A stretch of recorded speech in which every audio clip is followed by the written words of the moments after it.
It's really a wonderful opportunity to present something, and part of what I shall present today is an ongoing research under the patronage of the Commission for the History of the Academy.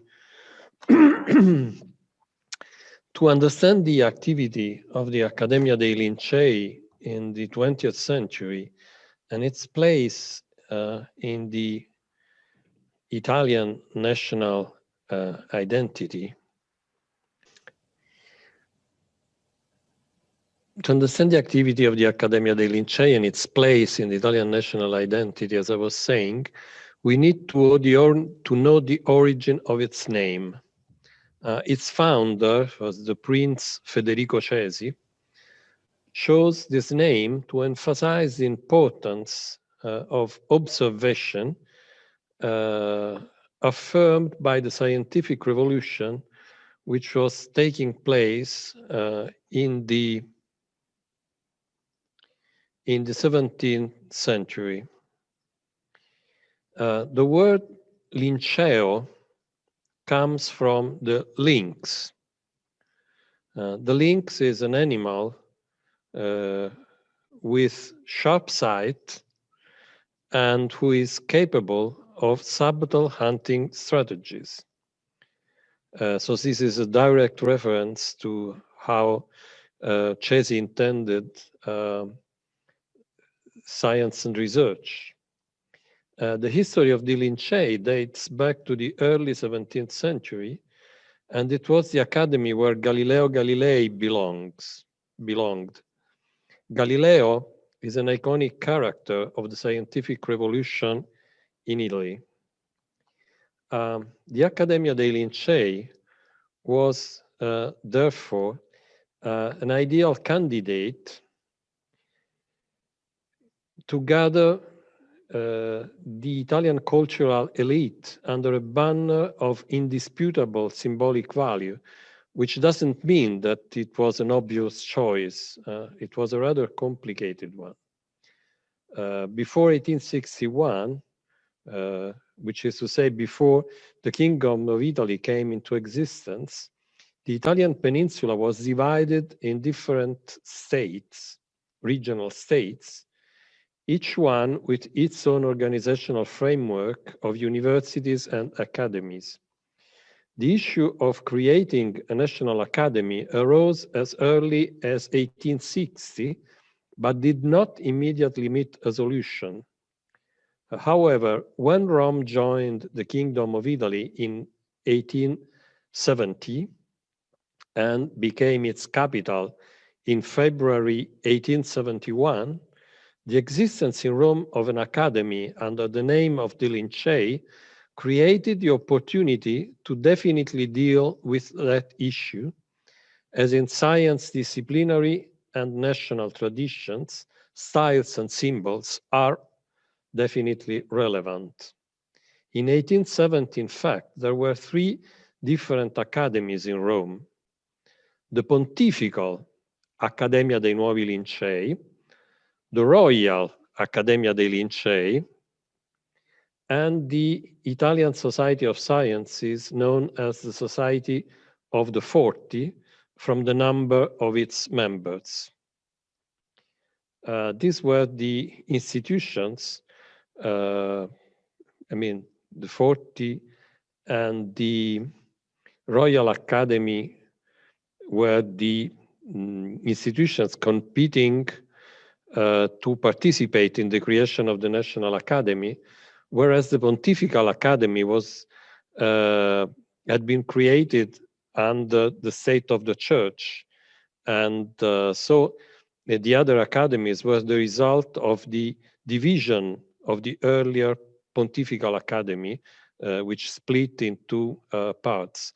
And the Society of the 40, on its part, was the first Italian scientific association to assume on purpose the qualification of Italian and refused to be the academy of one of the pre-Kingdom of Italy states. So it was a rather complicated political situation. I'm not going to elaborate longer on this point because all this occurred before World War I, so it would be outside of our period. However, I wish to stress the fact that the symbolic value of the Lincei and of Galileo was a relevant factor in this complicated story.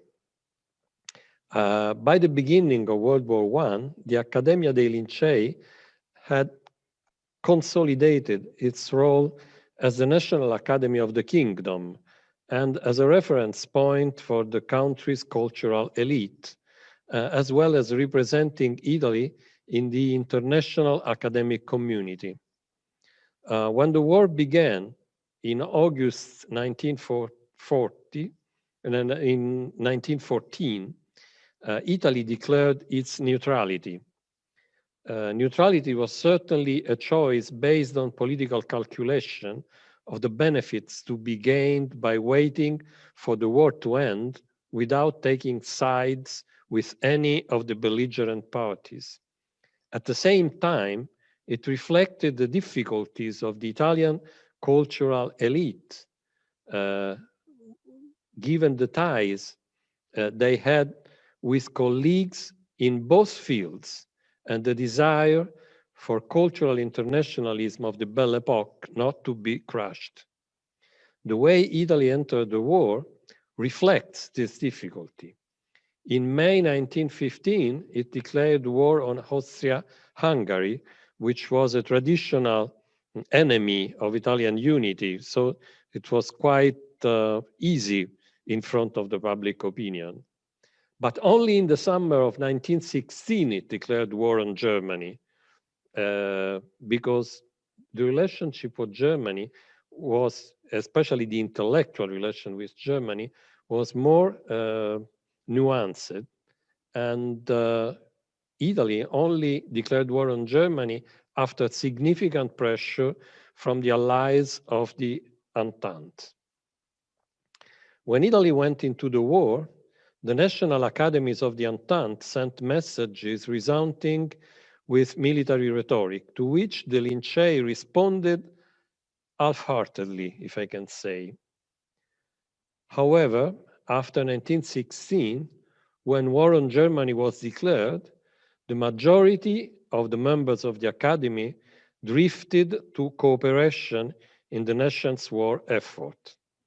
Some members contributed effectively to inter-allied intellectual cooperation, such as Vito Volterra for the class of physical sciences, and Antonio De Viti De Marco and Vittorio Scialoia, an economist and a lawyer, for the class of moral sciences. In 1920, Volterra was elected vice president, later to become president in 1923. I will just shortly mention the fact that the role of president and vice president alternates between the classes according to certain rules. So the person who is chairing one class or the other, they become president or vice president according to the role the class is given following the statutes.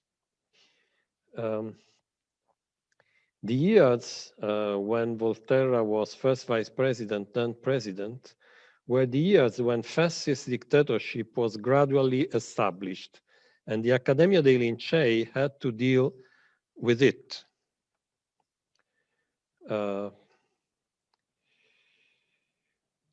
Volterra was a declared anti-fascist, and in 1925, he was one of the signatories of the Anti-Fascist Manifesto, drawn up and made public by another member of the Academy, the philosopher Benedetto Croce, who was a member of the class of moral sciences. However, a number of members preferred not to take explicit political standing, whereas others sympathized with fascism. And among them we find Giovanni Gentile, who was the main actor of the cultural policies of the fascist regime during the interwar period. In the slide, you see in 1922, the so-called March on Rome, which marked the beginning of the power of Mussolini, gradually becoming a full dictatorship in 1920, at the end of 1925, beginning 1926. And on the right of the slide, you see Mussolini with Gentile in one of the regime ceremonies. In this following slide, you find Benedetto Croce, who published the Anti-fascist Manifesto, and Vito Volterra, who was one of the signatories. In February 1926, the Mussolini government tried to push Volterra to resign from presiding the Academy, but he resisted until the end of his term, which was scheduled to end in June 26, 1926, which means a few months later. He did not seek re-election, and the Vice President Vittorio Scialoia, who supported him against the pressure of the government, was the new president. The Vice President was the physicist, excuse me, Antonio Garbasso. Garbasso was a friend of Volterra, but he was in favor of fascism. When Scialoia died in 1933, the Academy was put under special administration under a commissioner, and the role of commissioner was entrusted to the philologist Vittorio Rossi, who was also a member of the Academy, belonging to the class of moral sciences. A reform of the statutes of the academies was passed by the fascist government in 1933, and this included a compulsory oath of allegiance to fascism by the members. 10 members refused the oath and were expelled from the academy. Meanwhile, in 1926, the fascist government had also created a new academy, which was called Accademia d'Italia. And this institution had members which were not elected by other members, but were appointed by the government, and they received a substantial pension.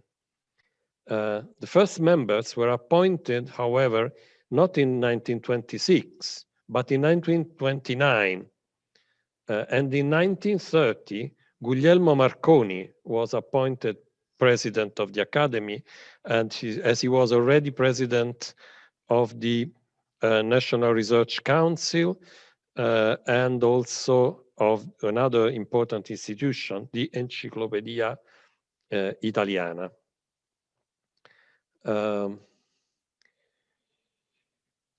In the words of the inaugural speech given by the first president of the Accademia d'Italia, Tommaso Tittoni, the new institution was connected to the Accademia dei Lincei and to the Italian Society of Science.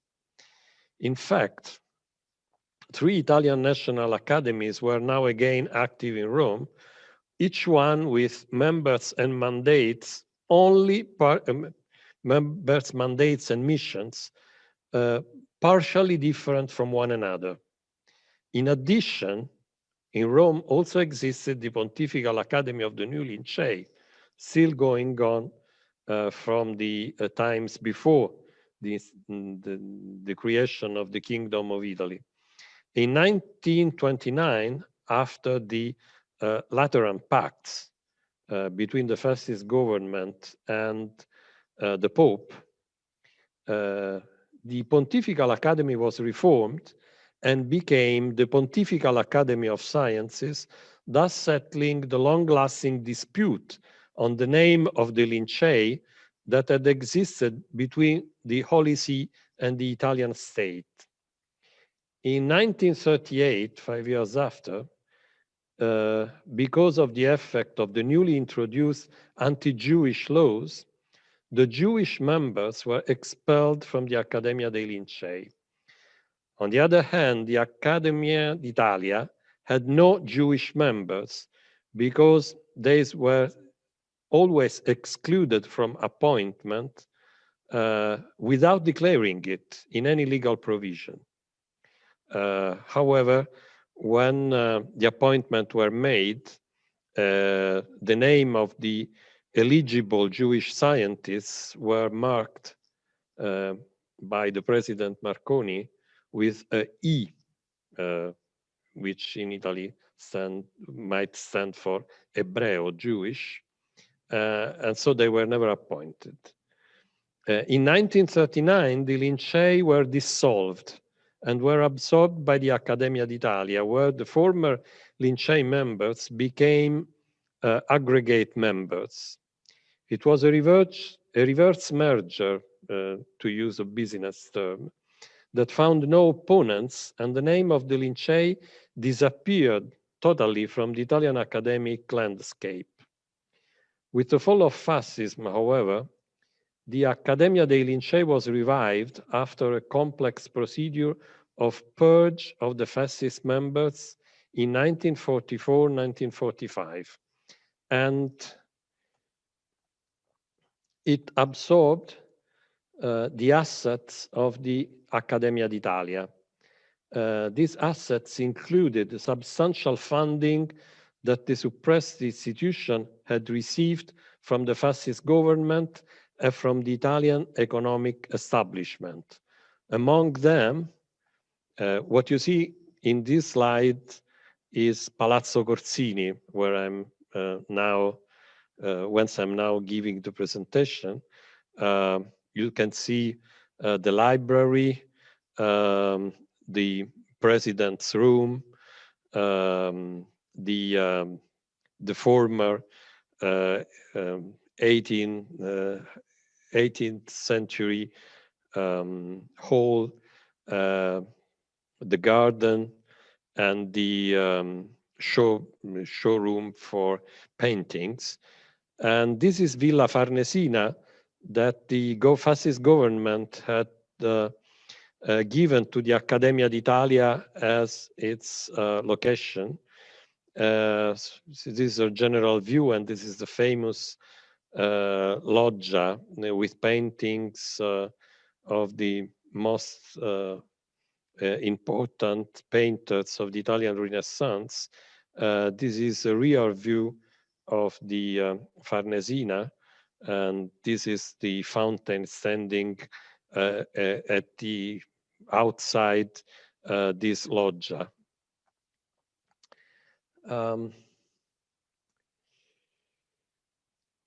But not only Villa Farnesina was taken by the Lincei when the opposite merger took place, but also the foundations that had been created with the donations from the Italian economic establishment, and between them the Volta Foundation, from the name of Alessandro Volta, was inventor of the pile, and the Feltrinelli Foundation, another among the most important business dynasties. And the Feltrinelli Foundation brought with it, based on the legacy of Antonio Feltrinelli, the Feltrinelli Prize, which is one of the important prizes now attributed by the Academy every year. And this is part of the important prizes awarded by the Academy that also include the prize of the President of the Republic, which replaces the royal prizes. And the prizes established by the Ministry of Education in 1960 that are now founded by the Ministry for Cultural Heritage. The history of the Lincei in the post-war period is shaped at the same time by strong collegiality, but also by the influence of the prominent intellectuals that have been in charge of presidency and vice presidency, who mark the contribution the Lincei make to the Italian cultural life. through publication and awards, but also through the organization of conferences and seminars, and through institutional initiatives such as the Interdisciplinary Center established in 1971, the Lincei contribute to the social, economic, and scientific development of the country. The historiography concerning the Lincei includes some largely studied topics and other less well-traveled but promising lines of research. This slide, the well-traveled lines of research. The Lincei have been deeply studied with regard to institutional issues, such as the relationship to fascism, the consequences of anti-Jewish laws, and the purge of fascist members after its renovation in the 2 years from 1944 to 1946, when the new academy was inaugurated in the first year of the Italian Republic. This last, the purge of the fascist member, has been the subject of wide debate, but without an overall historical consensus. Among the less traveled lines of research, we find the institutional history after the end of the war, for the second half of the 20th century, and the actual contribution of the Lincei to the development of different disciplinary areas, both in sciences and in the humanities, in the period preceding fascism, as well as in the fascist and in the Republican years.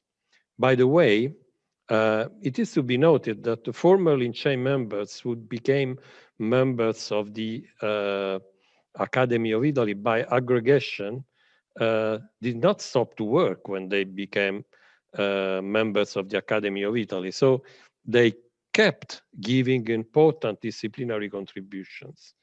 The rich library and archival heritage allows such lines of research. There are many published inventories. I'm showing you the cover pages of the last two ones, which are directly related to what I've been just talking about. Enhancing the study of contributions made by the Academy to the development of different disciplinary fields would benefit not only historians, but also the Academy itself, which needs, like every institution, to deal with its past in order to orient its line of development in a constantly evolving context. Thank you for your attention.